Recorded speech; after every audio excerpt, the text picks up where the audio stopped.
It's important to remember that the tray, lid, riser configuration will determine the type of food group that you can hold in your Thermodyne.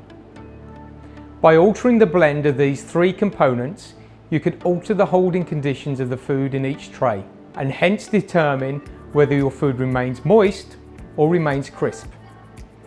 If we start with the tray, then it's important to use the plastic trays over stainless steel trays with the Thermodyne cabinets.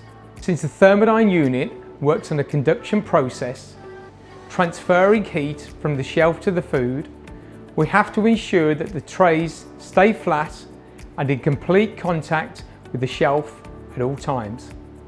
Stainless steel trays warp and buckle and won't then give a complete contact service with the shelf. This will produce cold spots in the trays and not deliver the precision heat transfer that we expect from the Thermodyne process. The plastic trays are strong, dishwasher friendly and won't warp, thus ensuring that every part of the tray is delivering the desired temperature.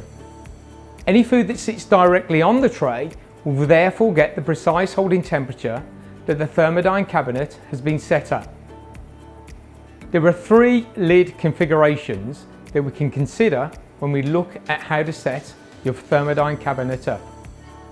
For food products where we want to keep moisture within the tray environment, wet side dishes, sauces and some meat products, then we can use a solid lid. We can regulate the amount of moisture within the holding environment of the drawer formed by the lid and the tray through the use of a vented lid, which allows some of the moisture out. For food products that need to be crispier and a moist environment would in fact make them soggy, we remove the lid completely. We use a riser in the tray predominantly when we are holding fried foods or food with a high oil content. The riser ensures that the food sits above any residual oil or fat and keeps it crisp at all times, as well as extending the holding time.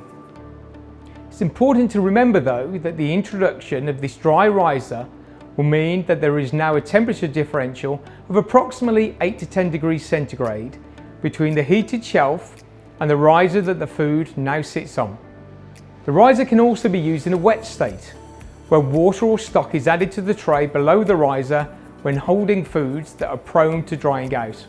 This gentle steaming will keep the food moist and can help extend even further the holding time of some foods, such as seafood, which requires a very moist environment.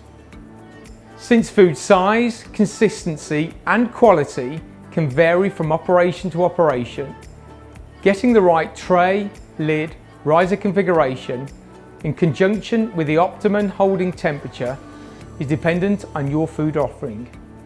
In your kitchen, it's important that the food is immediately transferred from the oven to the Thermodyne cabinet, ensuring that the trays and risers have been pre-configured and warmed for the hour before service. One last thing, always remember to take your cooking temperatures before placing food into the Thermodyne, and also remember to take your hot holding temperatures at least every 2 hours. We are now going to look at the desired configurations for a number of your food groups.